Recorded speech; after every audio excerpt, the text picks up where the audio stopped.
Assalamualaikum warahmatullahi taala wabarakatuh dan salam sejahtera. Hai guys, welcome back to my channel. Kepada yang baru, selamat datang ke channel Cikgu. Apa khabar semua? Cikgu harap you all sihat, tenang dan yang paling penting ceria sentiasa. Alhamdulillah kita berjumpa lagi. Untuk video kali ini kita akan belajar Geografi Tingkatan 2 yang bertajuk Pengangkutan di Malaysia. Secara umumnya negara kita mempunyai jaringan sistem pengangkutan yang maju, cekap dan efisien, di mana ia terdapat 3 iaitu pengangkutan darat, pengangkutan udara dan pengangkutan air. Sebelum tu, cepat-cepat subscribe channel Cikgu ya, dan you all akan mendapat update untuk video-video seterusnya, dan you all boleh juga tengok video-video geografi yang telah Cikgu hasilkan di dalam playlist Cikgu. Tanpa melengahkan masa, jom kita teruskan. It's time to learn geography. Okay guys, kita teruskan tajuk kita hari ini iaitu pengangkutan di Malaysia, Geografi Tingkatan 2. Dalam topik ni kita akan mempelajari banyak guys subtopik dia. Okey, yang pertama adalah pengangkutan darat, udara dan air. Seterusnya pengangkutan awam, faktor-faktor yang mempengaruhi jaringan pengangkutan, kepentingan pengangkutan, seterusnya kepentingan pengangkutan awam, dan yang terakhir adalah amalan pengangkutan lestari. Okey, insyaAllah kita akan proceed dulu dengan pengangkutan. Okey, iaitu pengangkutan darat. Malaysia mempunyai jaringan jalan raya yang maju dan cekap. Jaringan jalan raya tertumpu di pantai barat berbanding pantai timur semenanjung Malaysia. Kenapa? Sebab di pantai barat mempunyai tanah yang luas, banyak kegiatan ekonomi, bandar-bandar besar dan menjadi tumpuan penduduk. Selain itu, lebuh raya pula dibina untuk mempercepat dan memudahkan perjalanan. Di Malaysia terdapat 8 lebuh raya utama. Jom kita tengok lebuh raya tersebut. Okey guys, ini adalah peta yang terdapat dalam buku teks. Jom kita tengok lebuh raya. Yang pertama adalah lebuh raya utara selatan. Tu guys, di mana ia menganjur daripada Bukit Kayu Hitam hingga ke Johor Bahru, di mana ini adalah lebuh raya yang terpanjang di Malaysia, iaitu 847.7 km. Lebuh Raya Plus merupakan sebuah lebuh raya yang sangat maju, moden dan terbaik di dunia. Terdapat banyak kemudahan yang disediakan sepanjang jajaran dari utara ke selatan, termasuk hentian R&R, hentian sebelah, restoran jejantas dan motel lebuh raya. Okey, yang itu yang pertama, iaitu lebuh raya utara selatan. Seterusnya yang kedua. Yang kedua adalah lebuh raya persekutuan menghubungkan Kuala Lumpur terus ke Pelabuhan Klang. Okey, seterusnya yang ketiga. Yang ketiga adalah lebuh raya Karak. Misteri. Okey, lebuh raya Karak menghubungkan Kuala Lumpur dengan Karak. Okey. Seterusnya adalah yang keempat, iaitu LPT, lebuh raya Pantai Timur. Seterusnya yang kelima. Yang kelima adalah lebuh raya Timur Barat menghubungkan Pantai Timur dengan Pantai Barat. Dahsyat lebuh raya ni guys. Kalau you all bernasib baik, you all akan jumpa dengan gajah. Okey, sebab ni adalah lebuh raya yang merentasi banjaran Titi Wangsa. Okey, seterusnya yang keenam. Yang keenam adalah lebuh raya Gua Musang. Lebuh raya Gua Musang. Lebuh raya Kuala Kerai, Gua Musang dan Kuala Lipis. Seterusnya yang ketujuh adalah lebuh raya Tun Razak menghubungkan Gambang di Pahang terus ke Segamat di Johor. Okey, yang seterusnya yang ke-8. Yang ke-8 dikenali sebagai lebuh raya Pan Borneo, di mana ia menyambung negeri-negeri yang terdapat di pantai timur di Borneo, di Borneo, iaitu Sabah dan Sarawak. Okey, ini adalah 8 lebuh raya utama di Malaysia. Ingat guys. Okey, seterusnya kita akan tengok jaringan landasan kereta api di Malaysia. Di Malaysia, kereta api diuruskan oleh KTMB, iaitu Kereta Api Tanah Melayu Berhad, di mana landasan kereta api terbahagi kepada landasan kereta api Pantai Barat, seterusnya Pantai Timur. Gemas adalah merupakan stesen persimpangan antara Pantai Timur dengan Pantai Barat Semenanjung Malaysia. Manakala KL Sentral merupakan pusat pengangkutan rel bersepadu di Kuala Lumpur. Jom kita tengok landasan kereta api di Malaysia. Okey, ini merupakan jaringan landasan kereta api di Malaysia. Okey, yang pertama tu adalah landasan kereta api Pantai Barat menghubungkan Johor Bahru terus ke Padang Besar. Okey. Seterusnya tu adalah landasan kereta api Pantai Timur, di mana Gemas merupakan persimpangan kereta api di Pantai Timur dan Pantai Barat. Akibat daripada persimpangan ini, maka Gemas menjadi bandar bandar yang menjadi tumpuan penduduk, khususnya untuk berhubung ke Pantai Timur dan ke Pantai Barat. Di Pantai Timur, stesen yang terakhir adalah Tumpat. Okey. Kalau di Pantai Barat adalah Padang Besar.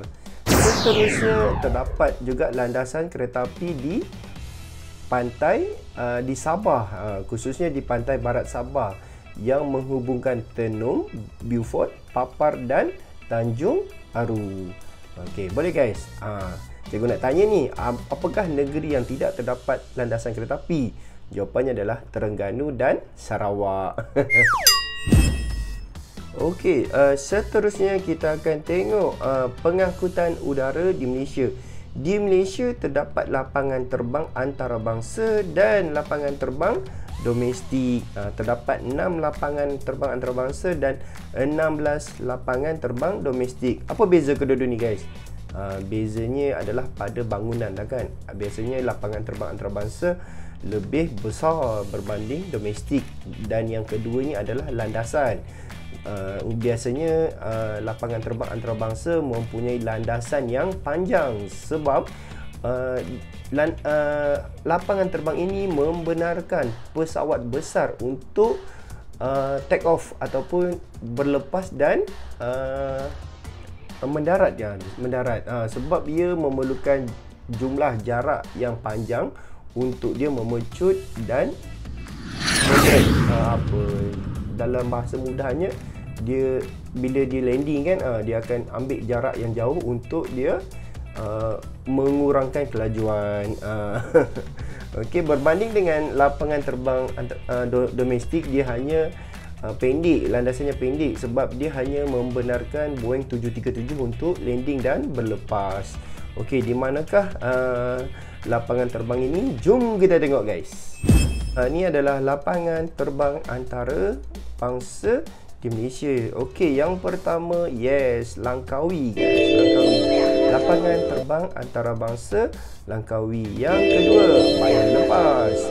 Yang ketiga, KLIA. Sekarang kan ada KLIA dan KLIA 2 yang memfokuskan kepada penerbangan AirAsia.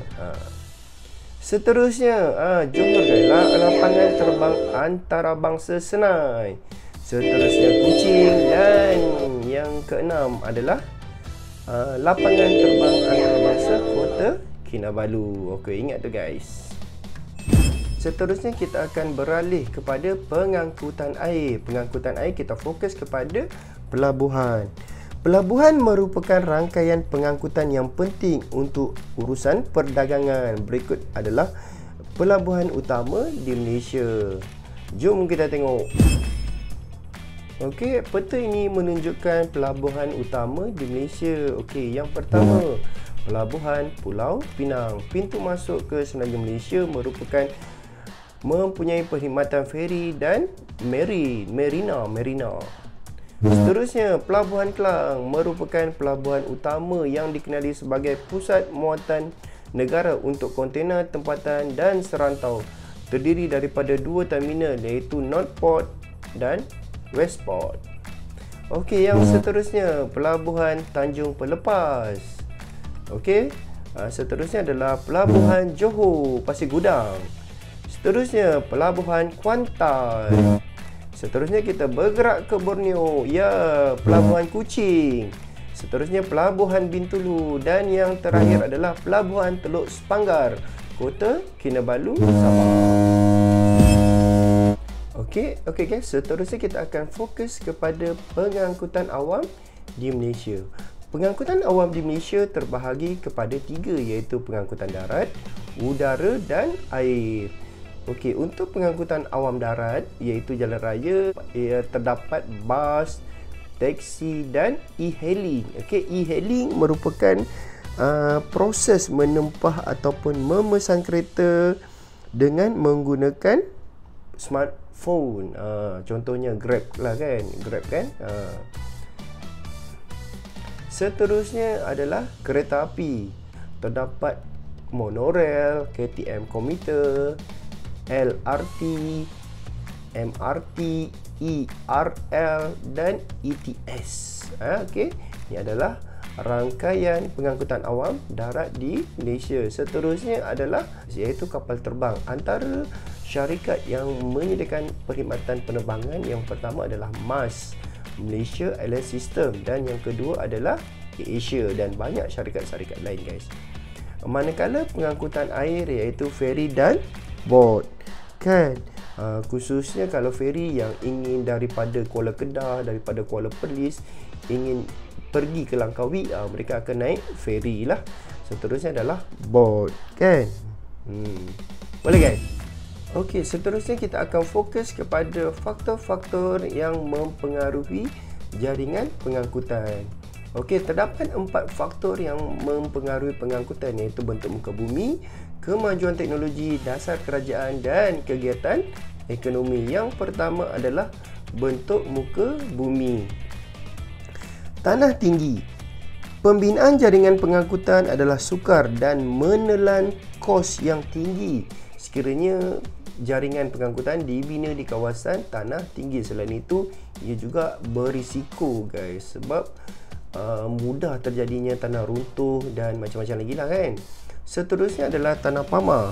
Kawasan tanah pamah yang rata adalah sangat sesuai untuk pembinaan jaringan pengangkutan. Seterusnya adalah lembangan sungai. Pembinaan jaringan pengangkutan di kawasan berpaya menelan kos yang tinggi kerana perlu ditambak dan dibina jambatan. Selain itu juga kawasan di lembangan sungai ini mudah terdedah dengan risiko banjir. Kawasan pinggir laut yang berteluk sesuai dijadikan pelabuhan kerana keadaannya yang terlindung dan dalam. Maka senanglah kapal-kapal besar untuk datang berlabuh. Itu adalah faktor yang pertama, bentuk muka bumi. Seterusnya faktor yang kedua adalah kemajuan teknologi. Pembinaan terowong smart yang boleh berfungsi sebagai saliran air dan laluan kenderaan. Kalau di Lembah Klang, di KL ada terowong smart. Terowong smart ni digunakan penting digunakan untuk mengurangkan kesesakan lalu lintas. Tetapi sekiranya di KL hujan berterusan tak berhenti-henti, maka terowong smart akan digunakan untuk mengalirkan air agar di KL tidak banjir. Sebab tu namanya terowong smart, sebab fungsinya 2 dalam 1. Seterusnya adalah Jambatan Pulau Pinang. Jambatan Pulau Pinang merupakan jambatan terpanjang di Malaysia iaitu 24 km. Seterusnya Lebuh Raya Timur Barat yang dibina merantasi tanah tinggi dan sungai, di mana ia merantasi banjaran Titi Wangsa di utara. Seterusnya laluan bawah tanah bagi projek MRT yang menggunakan teknologi yang tinggi. Okey, ini adalah kemajuan teknologi. Seterusnya adalah dasar kerajaan. Suruhanjaya Pengangkutan Awam Darat ataupun SPAD bertanggungjawab terhadap pengangkutan awam darat di Malaysia. Seterusnya adalah ECRL, iaitu East Coast Rail Link, yang menghubungkan Lembah Kelang ke pantai timur Semenanjung Malaysia dalam pembentangan bajet 2017 yang lalu. Okey, seterusnya penswastaan. Dasar penswastaan seperti pembinaan Lebuh Raya Utara Selatan oleh Plus Berhad dan perkhidmatan LRT serta bas oleh Prasarana Malaysia Berhad untuk meningkatkan kemajuan pengangkutan di Malaysia. Okey, yang terakhir adalah faktor kegiatan ekonomi. Jaringan pengangkutan dibina di kawasan yang terdapat sumber mineral sepertinya Kertih dan Bintulu. Ini memudahkan penghantaran barang, seterusnya pemprosesan dan pemasaran sumber petroleum ke tempat lain. Seterusnya, jaringan pengangkutan juga dibina di kawasan pertanian untuk memudahkan penghantaran dan pemasaran hasil pertanian. Kawasan yang giat dengan kegiatan ekonomi seperti perindustrian juga mempunyai jaringan pengangkutan yang padat seperti Lembah Kelang, Georgetown dan Ipoh. Boleh guys, okey? Terdapat 4 faktor-faktor yang mempengaruhi jaringan pengangkutan. Yang pertama adalah bentuk muka bumi, kedua adalah kemajuan teknologi, ketiga adalah dasar kerajaan dan yang keempat adalah kegiatan ekonomi. Okey, seterusnya kita akan fokus kepada subtopik yang seterusnya, iaitu kepentingan pengangkutan. Okey, kita akan fokus kepada kepentingan pengangkutan darat. Ianya memudahkan mobiliti penumpang dan mempercepatkan proses pengangkutan bahan mentah ke kilang atau pasaran. Contohnya Lebuh Raya Utara Selatan. Seterusnya adalah membangunkan bandar satelit. Bandar satelit menyokong bandaraya berhampiran dan sesuai dijadikan kawasan kediaman dan perindustrian. Dihubungkan dengan bandar utama melalui bas, LRT dan komuter. Contohnya Petaling Jaya menjadi bandar satelit kepada Kuala Lumpur. Itu adalah contoh bandar satelit. Seterusnya adalah meningkatkan darjah ketersampaian. Ianya menghubungkan kawasan pedalaman, contohnya Gerik di Perak dan Jeli di Kelantan dengan dihubungkan melalui Lebuh Raya Timur Barat. Seterusnya adalah meningkatkan sektor perniagaan. Perkhidmatan kereta api kargo oleh Kereta Api Tanah Melayu Berhad KTMB dapat meningkatkan urusan perniagaan dan perdagangan. Perkhidmatan tren kontena, tren kargo konvensional merupakan pelabuhan di Semenanjung Malaysia dan pelabuhan di Thailand. Seterusnya adalah meningkatkan kawasan sekitar, kegiatan ekonomi. Contohnya adalah pembangunan bandar baru nilai akibat pembinaan Lebuh Raya. Lebuh Raya antara Kuala Lumpur dengan Seremban. Ini adalah kepentingan pengangkutan darat. Seterusnya adalah pengangkutan udara. Okey, antara kepentingan pengangkutan udara yang pertama adalah menggalakkan integrasi nasional. Integrasi nasional dapat memperkukuhkan dan mempertingkatkan perpaduan serta keharmonian masyarakat. Okey, contohnya ia menghubungkan Semenanjung Malaysia dengan Sabah dan Sarawak, meningkatkan darjah ketersampaian dengan membawa penumpang, mengangkut barangan, menggalakkan pelancongan serta menghubungkan kawasan pedalaman dengan bandar serta menjimatkan masa perjalanan. Okey, seterusnya adalah kepentingan pengangkutan air. Antara kepentingan pengangkutan air adalah menghubungkan kawasan pedalaman dengan mengangkut barangan pukal dan penumpang dari kawasan pedalaman ke bandar. Contohnya Sungai Rajang Sarawak dan Sungai Kinabatangan di Sabah. Membawa penumpang dan barangan, membawa pelancong ke destinasi pelancongan. Contohnya Sungai Tembeling di Pahang untuk membawa pelancong masuk ke taman negara.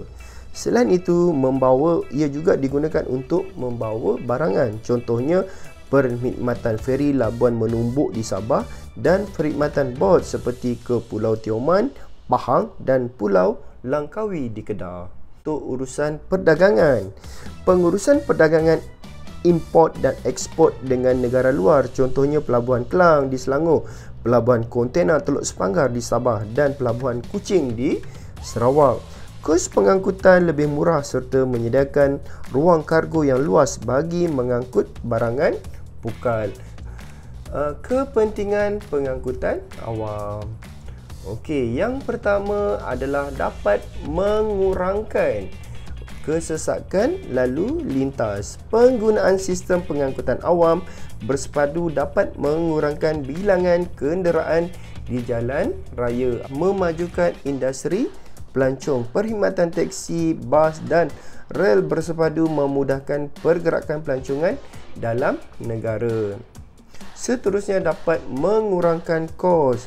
Penggunaan kenderaan awam lebih murah berbanding dengan penggunaan kenderaan persendirian. Meningkatkan darjah ketersampaian. Pengangkutan awam memudahkan kita sampai ke destinasi yang dituju dengan cepat dan mudah. Mengurangkan pencemaran udara. Penggunaan pengangkutan awam seperti rel bersepadu dapat mengurangkan pembebasan asap kenderaan kerana menggunakan tenaga elektrik.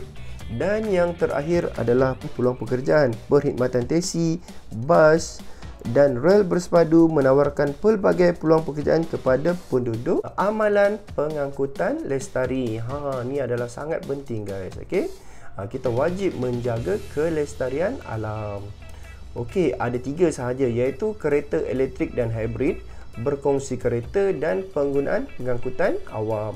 Okey, yang pertama, kereta elektrik dan hybrid. Melihara alam sekitar dengan mengurangkan pembebasan gas karbon monoksida dan menjimatkan penggunaan bahan api. Seterusnya adalah berkongsi kereta.